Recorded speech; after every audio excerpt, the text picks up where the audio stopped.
Welcome back to another quick guide. Today I'll teach you how to create ink splatter in After Effects. Creating an ink splatter effect in After Effects can add a dynamic, artistic element to your project.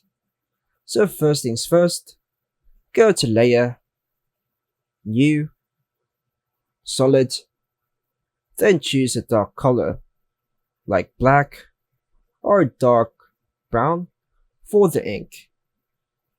Then hit OK. With the solid layer selected, go to Effect, Simulation, CC, Mr. Mercury. This effect simulates fluid dynamics and is perfect for creating an ink splatter look. In the Effect Controls panel, adjust the following settings to create a splatter effect. Blob birth size.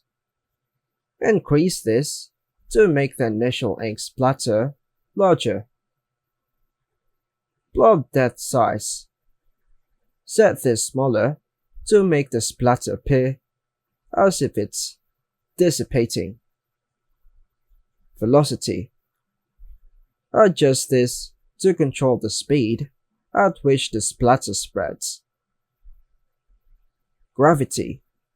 Increase this to simulate the effect of gravity pulling the ink down.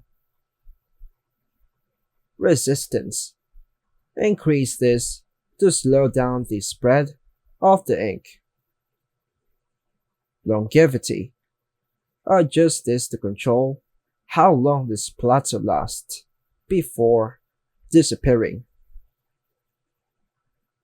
To create a more organic splatter shape, adjust the producer X, Y, and Z values under the producer settings to change the origin and spread of the splatter. Then press the spacebar to preview your ink splatter effect.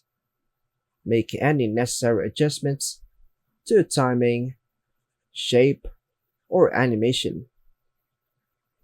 By following these steps, you can create a realistic and dynamic ink splatter effect in After Effects, perfect for adding creative flair to your projects. And that's all for now, folks. Thanks for watching.